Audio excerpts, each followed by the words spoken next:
your source for everything paranormal. Para-X. The views expressed and the opinions given by the individual host and their guests do not necessarily reflect those of Para-X, its affiliates, or its sponsors.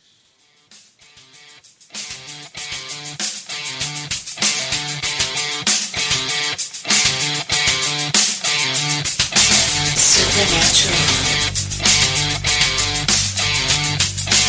Magic. Ghosts. UFOs. Bigfoot. Extraterrestrial. Psychic energy.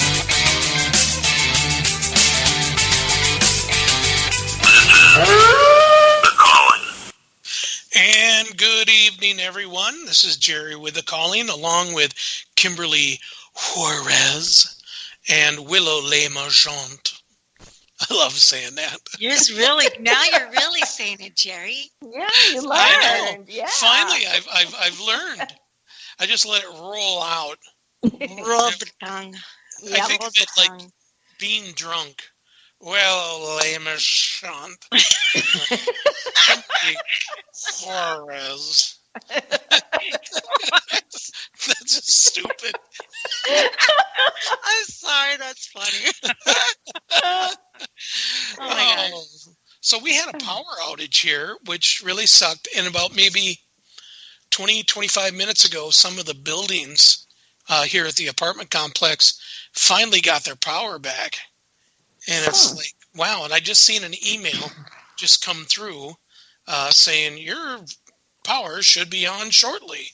And it's like, no, it's on now, you know.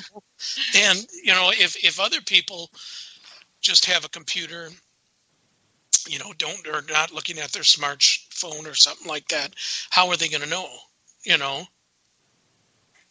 Right, exactly. You know? So, weird. So there. So, what are you doing tonight? Nothing. You know, how much snow did you get, Jerry? Did you guys get a lot of snow? We got maybe 5.5 inches. Did you really? Yeah. We got a lot of ice. It froze a lot. It was like, yeah, we did. We got a lot of water and then ice in between it, and it just really, but this afternoon it seemed like everything melted down. But still, it was a lot of ice last night, so it was pretty bizarre. We still got quite a bit of it and stuff like that. They did a pretty good job, though. They go out and shovel, but it's about it, you know. Yeah. About it. On like, the deck, it's almost gone. It's like put on your ice skates and skate down to work. That's how I felt. You know, I used to love ice storms. I thought they were pretty sweet. I remember one time when I was working at Stashu's as a bartender, and we had an ice storm, and it was like, it was incredible. We were going to close the bar, but then you know how many people come out, even if it's an ice storm? I know. They're insane. I think it's worse when there is storms, to be truthful. Oh, so. Yeah, much. You know, we went one thing that was pretty stupid at the bar. We used to always have like beach parties and stuff like that in the middle of wintertime. Right. Yeah. You know, you had to show up in, you know, your bathing suit and all that other stuff. You have to walk in the door like that. So it's like you're freezing, and then you had to be carted at the door, and then you could finally, people used to get so mad. But it's like, take your time. Anyway. So how are you, fog. We had Did you fog. guys? Just fog.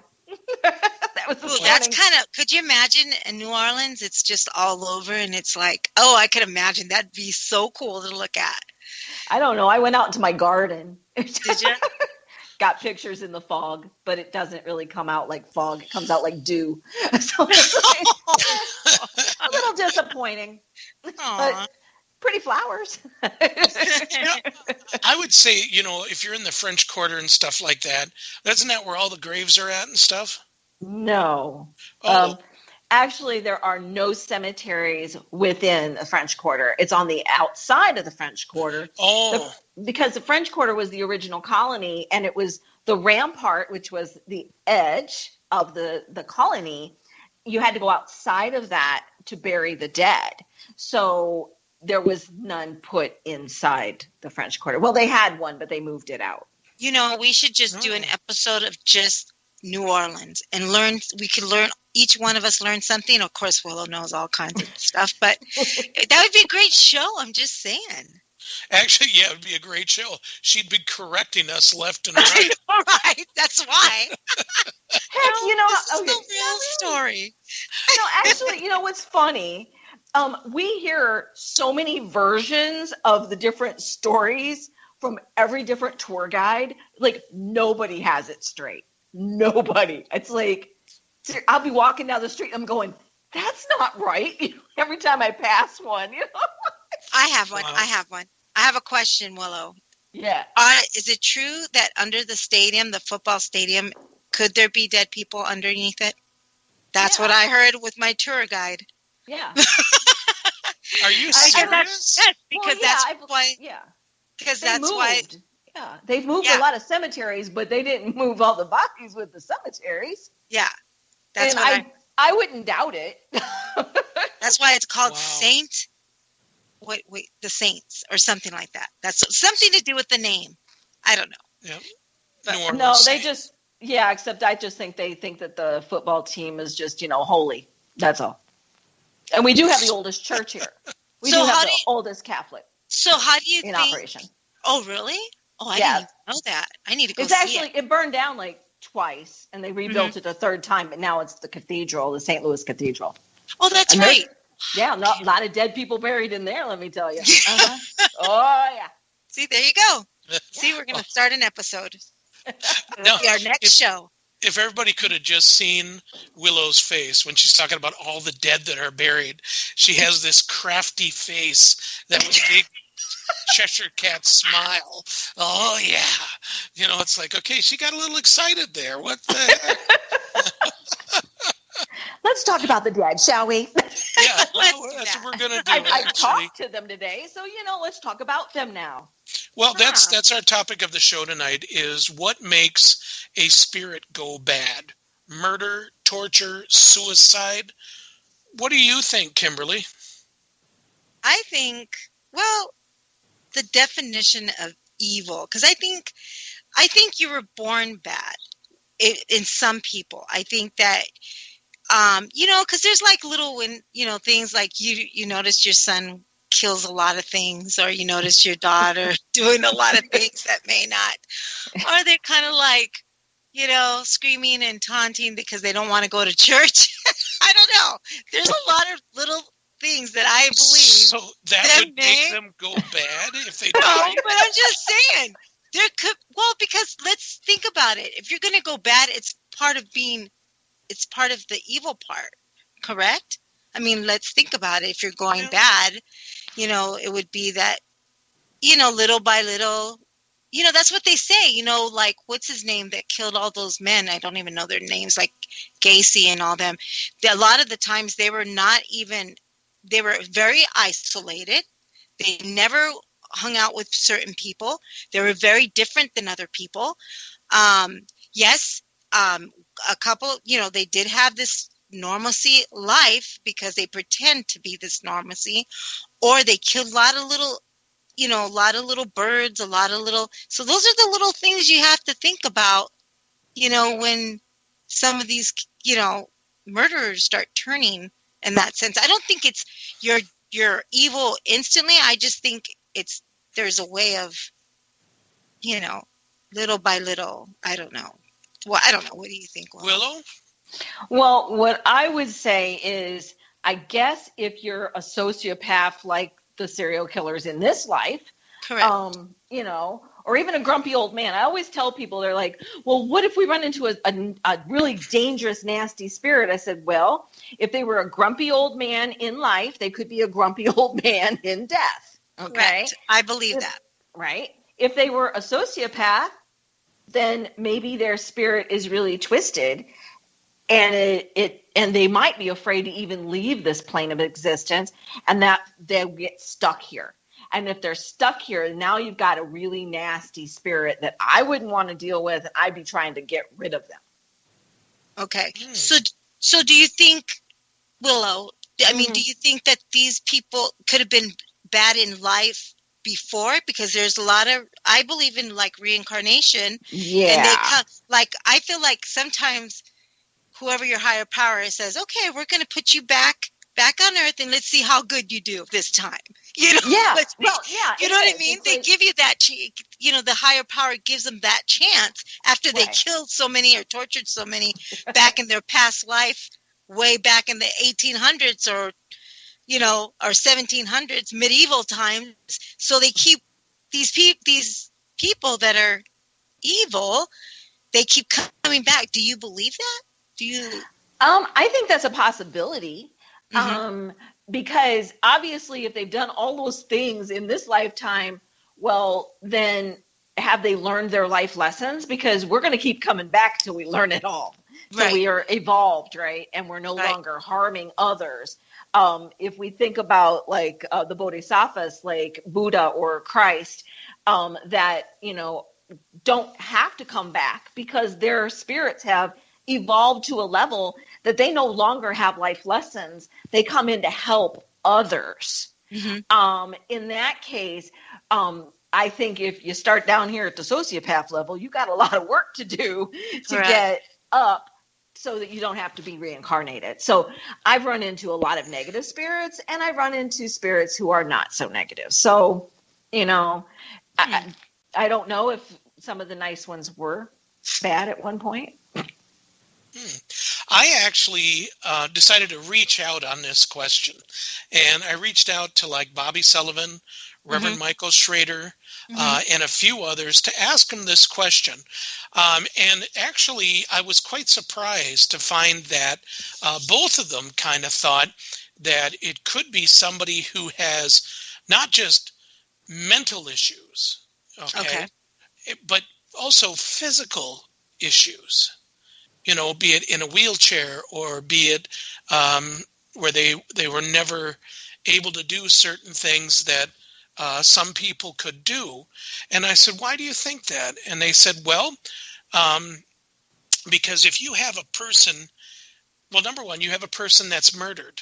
Okay, they're a good person. They get murdered. What could change them? When they get to the other side, and if they don't pass over, you know, go over right away and stuff, the fact that they want to stick around to see this person get justice.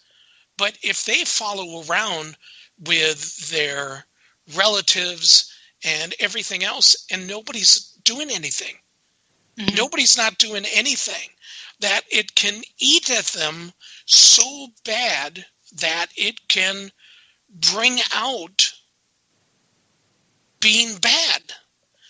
Suicides, the same thing.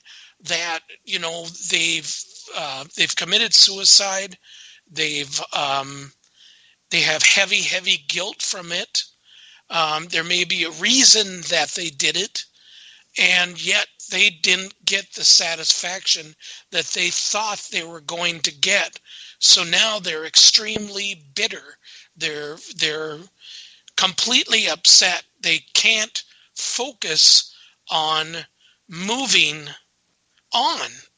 All they can focus on is what they did, and that nobody is really saying anything about them that helps them.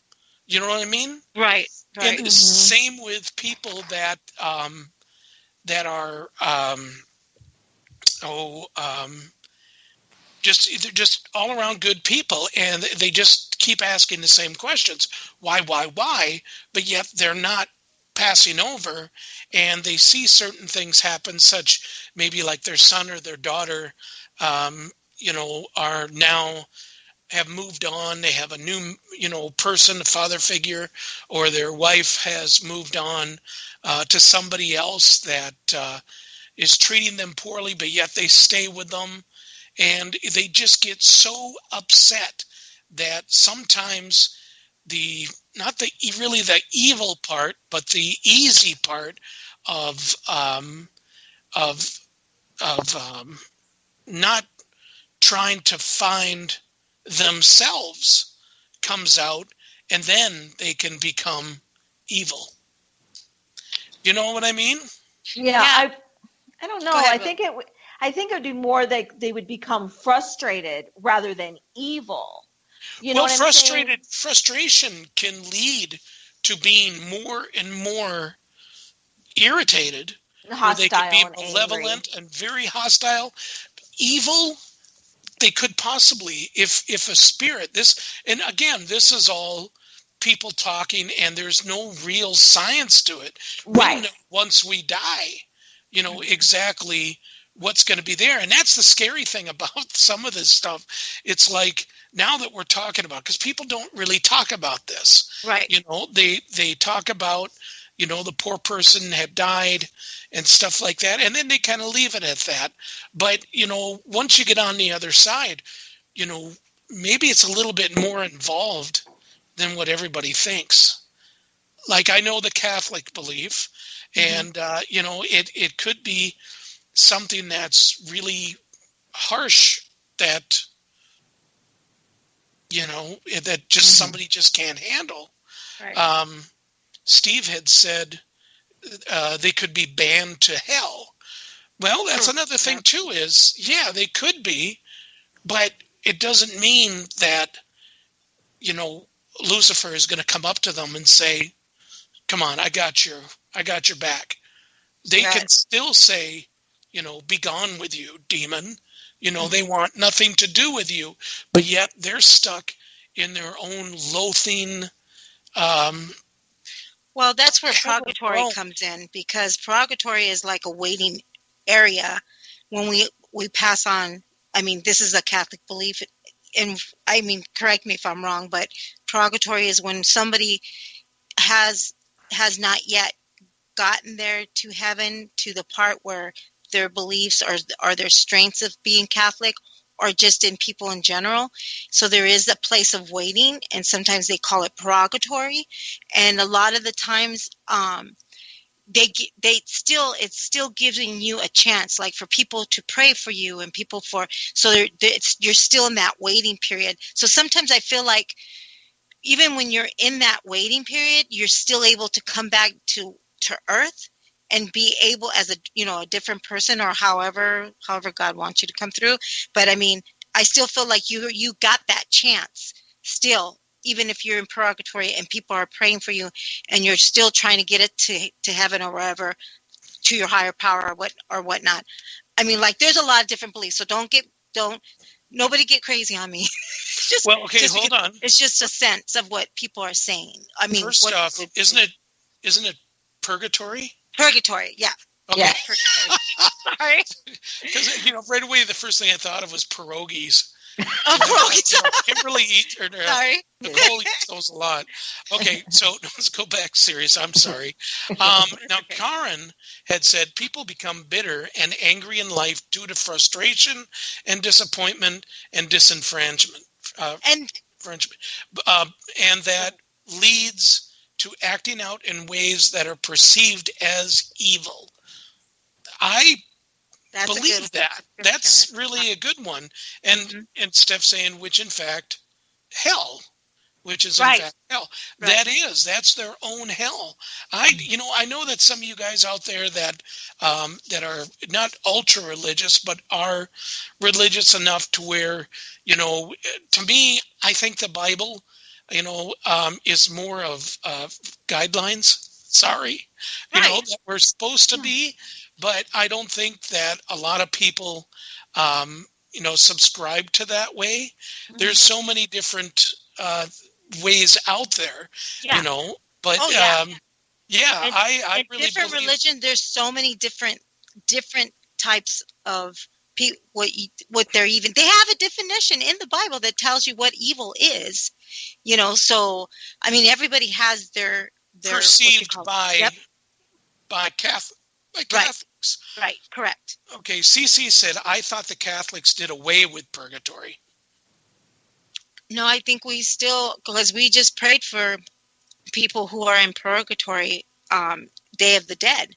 So what was it, the third? What was it, the third? I think it was. We did a mass, special mass for people, that are in purgatory. Well, could I say it right? Did I say it right? Did I say that right?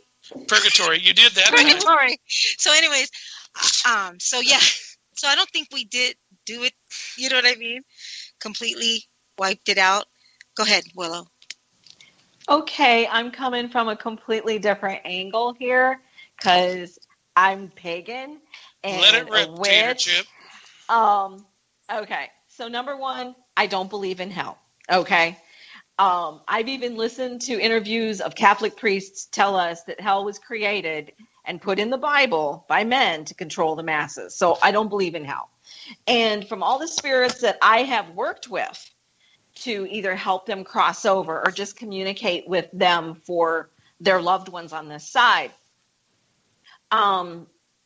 when they die, and they have showed me this multiple times, they have a choice. They're shown the light. They're shown this door, this light. They can go into it if they choose to. If somebody has been raised in the belief that, let's say, they committed suicide, and in their religious beliefs, they go to hell if they die by suicide because you can't check out early, okay?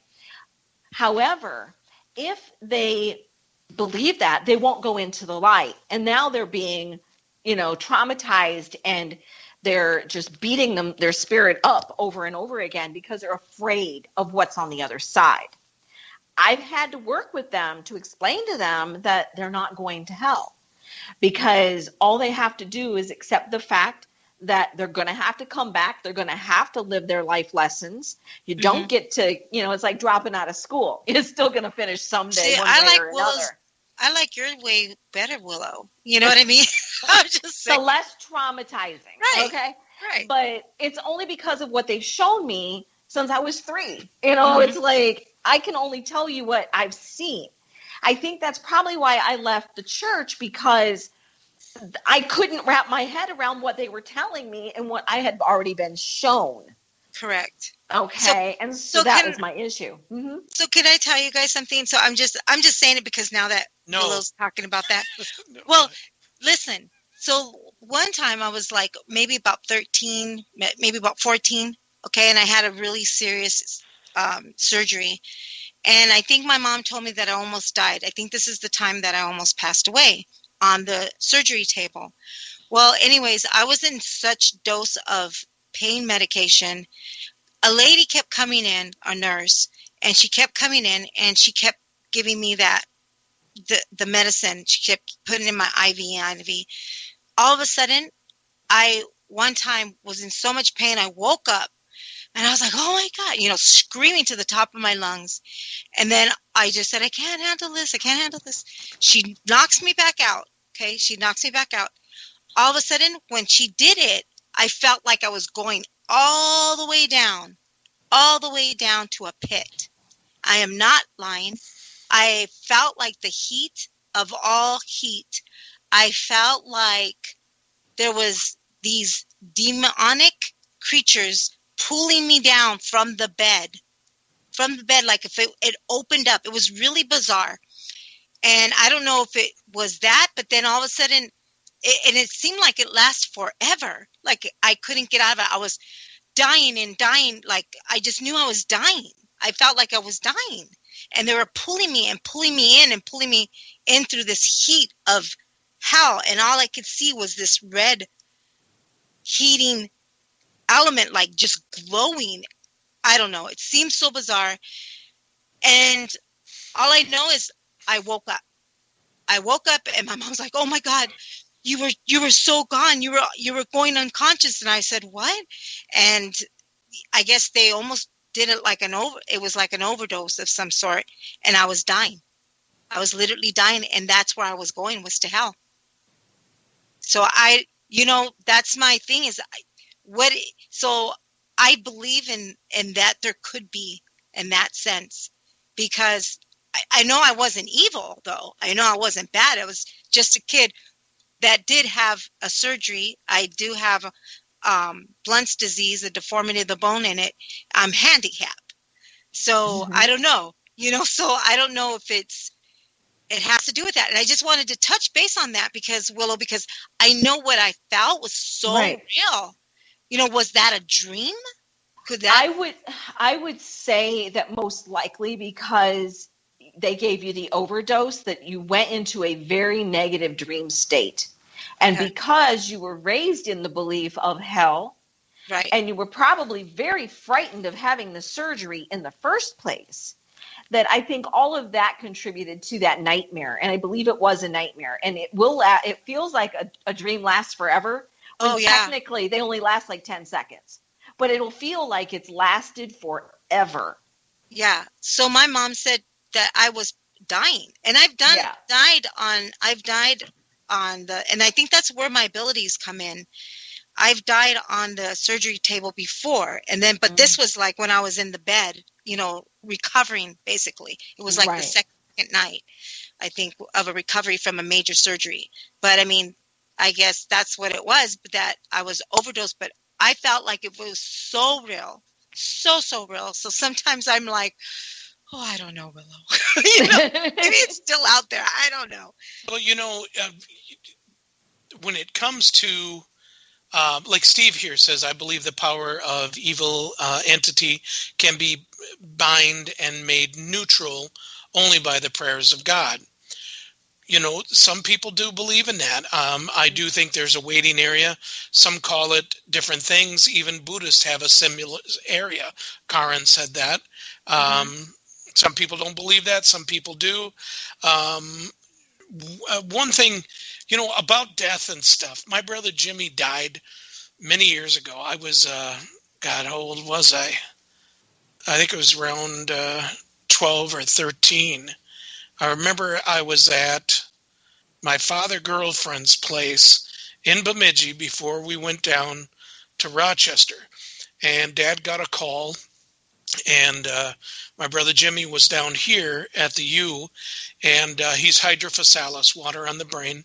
He's mentally handicapped, and he died. And what happened is that the neighbor guy was there, and he was talking to Jimmy and stuff, and Jim all of a sudden said he was being pulled, and it felt like he was being pulled down. And then all of a sudden he said we kept watching Chuck, that was the neighbor that was there, watching him, and then suddenly he was gone, and he stopped, and he looked around, and it was white, blaring white around him. And he got up and he started to walk, which he thought was really strange because he's got one leg is shorter than the other. So he always walked with a little hobble. There was no hobble whatsoever, none. And he felt really good about himself. And then he started seeing people, white images of people that were starting to form and stuff. And he felt really good. He felt like everybody else. He didn't feel like, if somebody looks at you, they give you that certain look, kind of makes you feel less of a person, and I'm sure a lot of handicapped people go through that, and anyway, so he was sitting there, and all of a sudden he heard our mother's voice, and Mom came up to him and said, "It's okay, you come with me." And he's like, "Wow." He said, "I feel really good." And Mom says, "Well, you're going to feel better," and grabbed onto his hand, and he started to walk, and all of a sudden thunder and lightning started, something fierce. And they stopped. Mom looked up and then looked at him and said, you have to go back. And he goes, "Why?" She said, "Because you're not done in this life yet, Jimmy. You're going to be there for a very, very long time. Watch out for your brothers and your sister, and say hello to your father for me." And she said, "I love you." And the next thing you know, Jimmy is back at his room, but he's above everybody, and he's watching everybody down. And he knows exactly how many people are in the room. He's listening to their conversations. Right. And all of a sudden, he says, "It's time to go for a break, folks. We'll be right back in 2 minutes, and I'll finish the rest. So hang on." Throughout time, events have occurred that have shaped human history. Spirit voices from the past have many stories to tell, and for the past several years, channelers Barry and Connie Strom have been conducting live channeling sessions and relaying those stories and messages from those on the other side.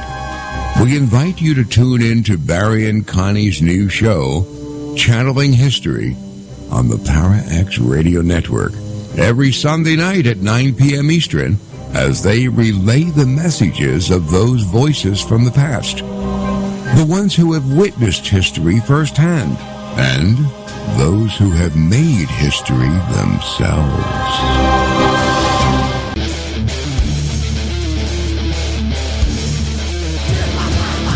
In order for the light to shine so brightly, the darkness must be present.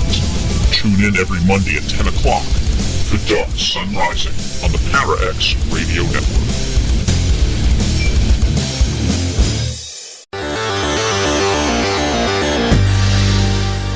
Those geek ladies, Sean and Victoria from Exploring the Paranormal with Geeks Paranormal, are at it again with another amazing season full of paranormal celebrity interviews with amazing guests and stories of haunted locations and so much more. You will hear it first on ParaX.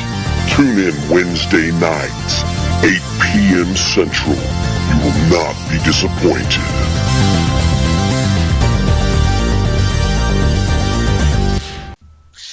And we are back. This is Jerry with the calling, along with Kimberly Juarez and Willow LeMarchant. And okay, before we get going with the show, hey, check out our show. If you just started listening and you're wondering, what did Jerry just say? What? You can rehear it again tomorrow night. We'll have it on our website, thecallingradioshow.com, and also on our YouTube channel, The Calling Radio Show. And don't forget about all the great shows that are on ParaX. You have Geeks Paranormal right after us, so hang on for the ladies. And every Tuesday night, you have The Gathering. Steffi and Heidi, they do it up real good every Tuesday night at 8 p.m. Central Standard Time. Plus, you got Odyssey Paranormal on Monday, 2-hour show there. So you have to listen for Mike for 2 hours. If you can sit through the whole thing, amazing. No, I already told Mike I would do something like that, so he's used to it. Anyway, so we're back. Okay, so sorry about that, guys. I didn't even notice the time, and it was like I just happened to glance down, and I went, okay, you're an idiot. So this is what happened is that, so Jimmy came back up, and this is true. This just wasn't secondhand information from somebody that was there. My brother actually remembered all this stuff and told me and told everybody what happened, but he was sitting there watching all the doctors and nurses and stuff like that. And when all of a sudden he's back and he's watching them blast him, to bring him back. And when they said, "Do you know where you are?" And he goes, "Well, yeah, I watched you." And they're like, "What?" He said, "I was right up there." He said, "I was watching all you guys." He goes, "I heard you say this and you said this, and there was so many people in the room and stuff." And they were just amazed that he actually was able to see that, and they were bringing him back. So to me, that's the biggest proof that there is something out there. Mm-hmm. Now, is it heaven that Jimmy was in? I don't know. But it was a place.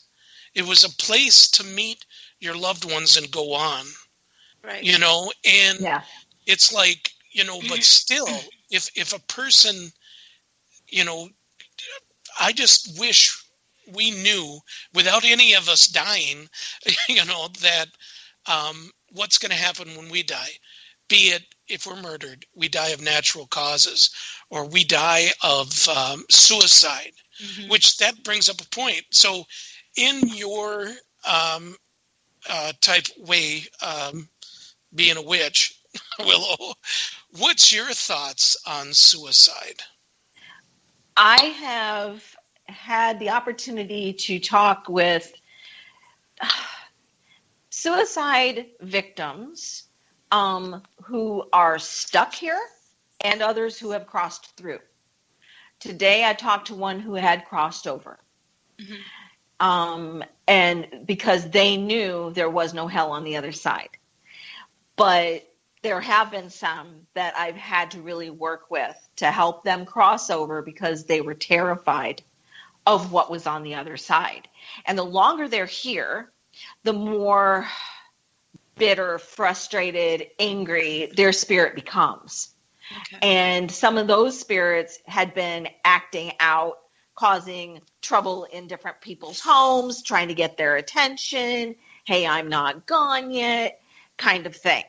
But I did get them to cross over once I had to explain to them they're not going to hell. They're not going to be punished for what they did. They've already punished themselves enough for what they did because we create our own hell. And that person that won't cross over into the light is creating their own hell. They're stuck. Could you imagine being a spirit and nobody can hear you, but you can hear them, you can see everything that's going on, and how that would just mess with you so bad. You just want people to hear you, but they can't because you're not in the physical form. It's frustrating, and they get angry, and then they act out. So we think of them as an evil spirit, but they're not. They're just frustrated. They're frustrated because we can't hear them. And then some of us can see them, some of us can't hear them, and I believe you. I truly believe you. Like every time, good old, with the paranormal guy that he always thinks that everything is evil. I truly believe nothing is always evil. I believe that. I believe you're right, Willow. I would be frustrated too if you couldn't hear me or see me or touch me or be able. And I'm making all this thinking that I'm using all my energy to get you to notice me, and people just ignore things. Like if you move the curtain or threw something on the floor, oh wow, that just happened. Whatever, and you walk away. So of course people are going to get upset. I have something, though, I do want to ask you, Willow. Do you think, so I heard this one person, that psychic or whatnot, she believes that sometimes when it comes to spirit dying, we have two sides of us. The good splits and goes wherever it needs to go, and the bad stays stuck. Do you believe that? I have never encountered that. Okay. So I'm not going to discount this person, but I'm not going to say that's right because I've never experienced that. I can't really, I've never heard of anything like that. Like if there's a bad side and a good side and you split, I don't believe that. No. I think our spirit is so large that number one, it can't really fit inside this little tiny human body. Correct. Okay. Because our spirit is so large. We are part of that all that is that consciousness. And so when we leave this body, we are going into that beautiful love and light and consciousness. And some people call that heaven. And I think, Jerry, where your brother was kind of like in the light, because that's where our loved ones meet us. And that's where they will help us go in. And he was still kind of in the threshold. He didn't get inside yet. So that's why he could come back. And I think that it's a beautiful place because that's where we get to see all our deceased loved ones. For the first time. They're all there waiting for us. I experienced that when my mom was dying in the hospital, and I saw all our loved ones coming in. I saw my father, and I saw my grandparents, and my aunts, and my uncles, and I saw all them. And when I saw them, I knew it was for my mom, and they were there to help her go into the light. And it was not my job. And I had had to let her go, and I had to tell her it was okay to go because she had hung on because she was worried about me, and I was perfectly okay. Mhm. But I let her go. And so, but that is that beautiful threshold, that white light is where we go in, and Right. then they help us through to the other side where we become one again with the all that is and that consciousness and that beautiful love and light. And because some spirits, maybe some people were bad on this side, okay, and I'll give you that. Right. However, once we cross through that light to go into the other side, it washes us of all that negativity and humanity, and it brings us back to that spiritual level of just being one. Okay? And that's how I have been shown time and time again from spirits that communicate with me. They are not spirits that are stuck here. They are able to come back and forth once they have been cleansed.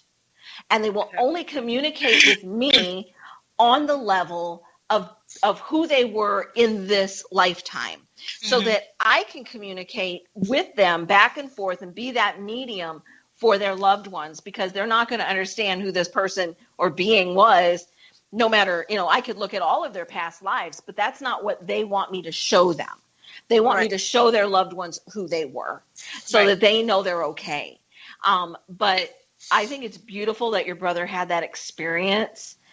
I would love to have remembered, because I was so little when I died and they brought me back. I don't remember it. I was like 2.5, I don't remember. I wished I could remember. It's so funny is that after that happened, so many doctors from all over the United States and even a couple doctors from Japan came over just to find out more about what he's seen, what his body was like, his temperature, brainwave, anything whatsoever, Oh, totally. And I mean, he's got the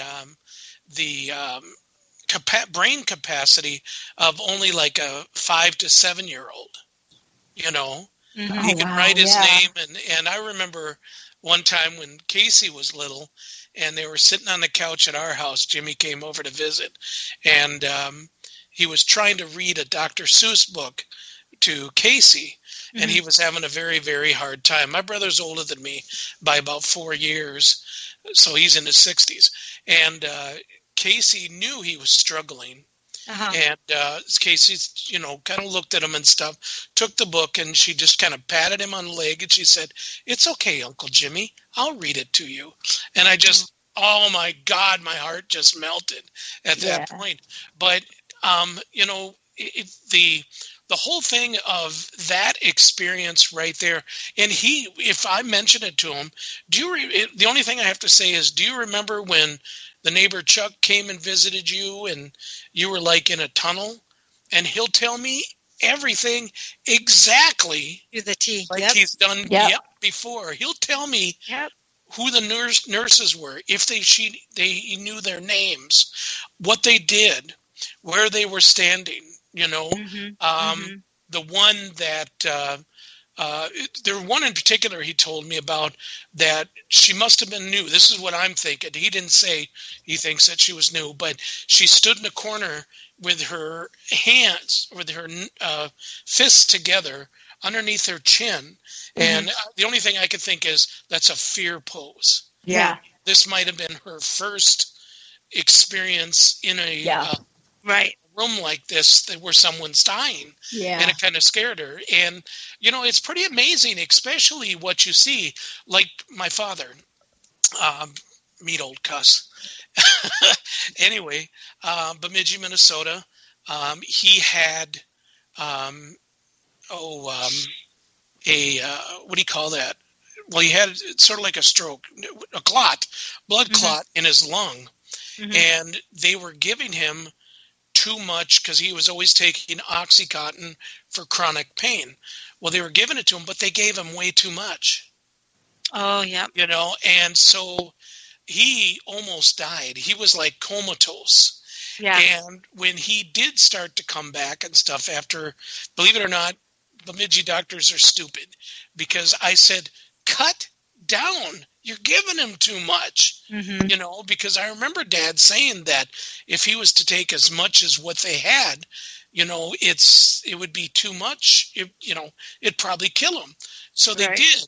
And one of the things, Steph and I walked into the in the room where Dad was at, and Steph right away said, "Do you see that? Do you see that woman standing in the corner?" And it's like, at first I didn't, and then I did. And I know it was my mother, you know, waiting for Dad to go. Yeah. And I'm trying to remember exactly what happened.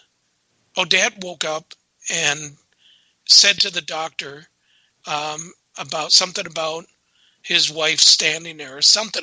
God darn it, why can't I remember that now? But anyway, Dad knew that she was there. He could see her, you know. So I'm wondering if she was there to help take him, you know, if he had passed, you know. And I'm really kind of curious, you know, Jimmy never did say, well, he did say that he's seen Mom, you know, down in the meeting room or whatever you want stuff. It was just crazy. Yeah. It's something else, I tell you. Yeah. But that's what they say, that people see things like that. Willow, have you ever had a near-death experience? Well, yeah, when I was 2.5, but I don't remember it. Okay. So, yeah, I wished I could remember it because I think it would have been fascinating and, wow, life-changing. And it did change my life. I just unconsciously know it, but not consciously do I remember it. You know, it's like before you remember your childhood memories. Right. I was at that age where I can't remember that far back. I was like 5, I think. I want to say 5. I should ask my mom when the first one was, but the other one was almost like an overdose in a sense, you know, because they kept giving me way too much. But yeah, I just think, you know, like evil. I still think that sometimes when people pass on, I feel like they still come back, and when they come back, sometimes it just doesn't work out the way they plan it, and it's still they're still doing what they're not supposed to be doing. Yes. You know? So no, and I do believe that that's true. I think that even with reincarnation, sometimes, and you know, it's like, okay, they get wiped, you know, of their human stuff this time, but they come back and they screw up again, you know, and now they just got more. But what if their life lesson is to do all these horrendous things to teach other people things that they need? I've always thought about that because it's like, so you're killed by the serial killer. Okay. Now your family has other lessons that they are learning from all of this. Maybe they are now fighting to help other people stay safe, or they're fighting to find the killer of all these other people they're starting to meet. And now they're interacting with people they would have never interacted with. See, it's like this huge picture. If we really stood back and looked and go, well, is that then really evil, or was that their job, that they had to do these evil things in order for other people to learn their lessons and to have these experiences? I mean, it's just mind-blowing if you think about different things like that. Right. Yeah, I don't know if I believe that too much. I just think that people are, you know, some are just evil, you know. A lot of people were born to be evil. Yeah. You know, they either say you are born a sociopath or you become one. Right. And there are signs. There are signs when you're very little. So there really is. Karen was saying that I've heard that idea before, Willow, and don't believe it. And that's, you know, there's so much, you know, it's kind of sad is that when we pass, you know, how can we really prove what's going on? I mean, we can say, or through EVPs or visitation and stuff like that, but who's to say that we can say it in the plain way that's true? Right. You know what I mean? Because everybody's experience can be different. Right. Yeah. Mhm. That's interesting. Yeah. I mean, it's a really good topic. I mean, seriously. We can go way Yeah, down the come rabbit on, hole. actually- Right. This True. this one, just to let everybody know, was actually mine. I just want to get that in. We allowed you one, Gary. It's okay. There you go. Oh, heck. So now, Willow, what are you doing on the 24th? Oh, I've been invited by this wonderful lady to come onto her show called The Gathering. Stephanie and Heidi's show. The Gathering. The gathering. You got to do that when you're on there, and make sure you plug calling at least Gotcha. every 10 minutes. Oh, okay. Every 10 minutes. 10 minutes. Just kind of, Oh, wait yeah. a minute, we're 10 minutes into it, ladies. Don't forget about the calling every Wednesday night at 7 p.m. Central Standard Time. You know, I have no Just keep idea what saying- I can talk about for their show, but I'm sure they'll have questions. oh, they'll have tons of questions for you. Yep. Hopefully might they'll have still have questions. listeners. Oh, probably one or two. I No. might scare them all off. I'm not sure. Oh, heck. This is, you do such a good job, you ladies. This was a lot of fun. A lot of fun. And I can't believe we're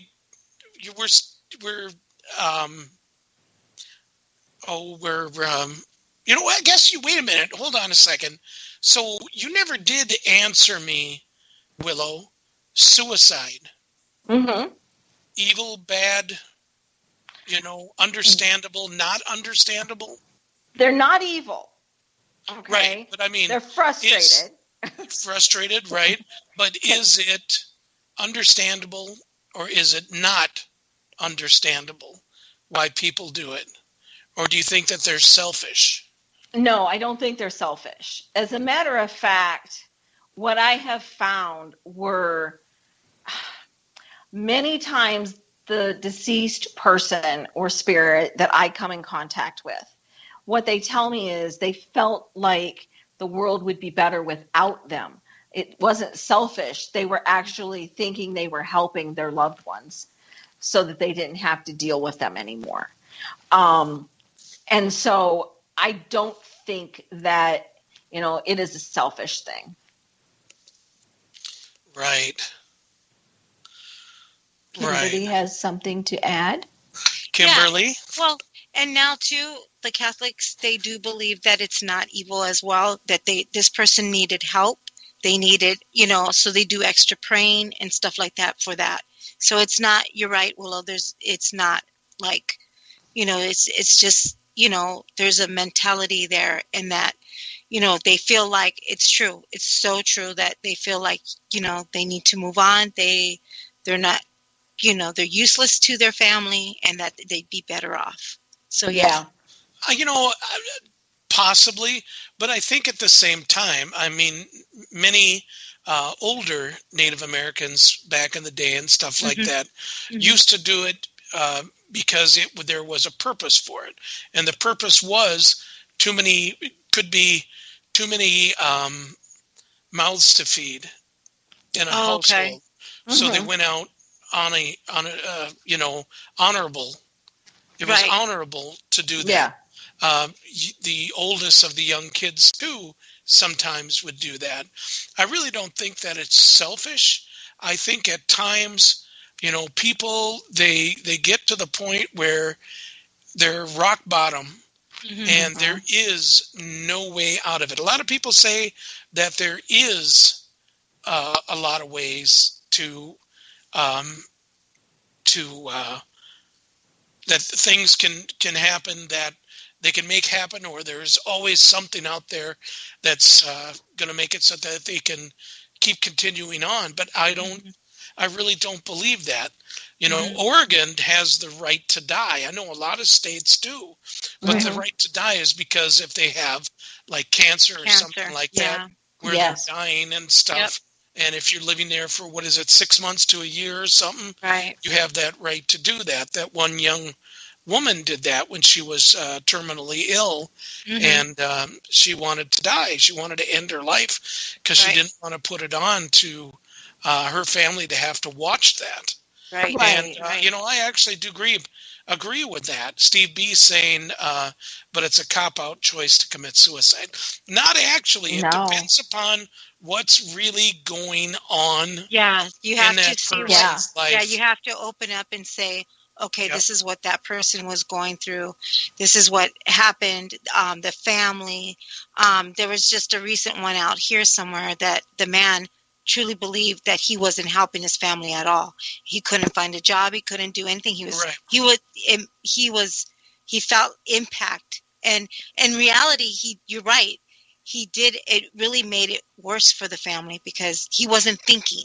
There is some type of mental shutdown. I think that's something when you go to do it, you're just doing it.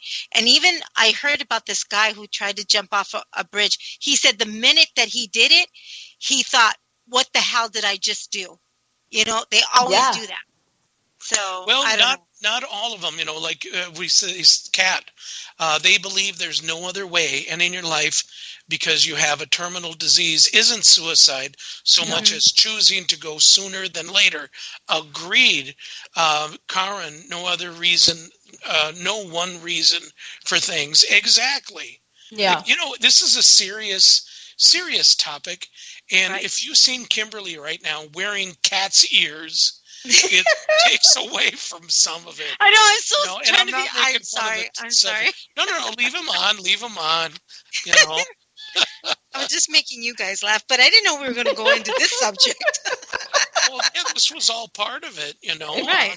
We never know where we're heading. No, we don't. We just go down the rabbit hole, Yeah. Now, Karen said, I wonder if suicides are manifestations of oppression or possession. Ooh, yes. I've heard of that. I've heard of that. Yes. That is huge. possible. That's possible. Super possible. Possible. I've witnessed a couple of things. Yes. Mm-hmm. Yep. So, and that could be a whole different topic. That's a different show. That is a different night. That was really good. Okay, we're going to take and save that. Okay, good. Label suicide as evil or say those who've done it go to hell is completely unempathetic to the loved ones left behind. Yes. Bingo. Yeah. All right. So, gosh, we're down to 2 minutes left.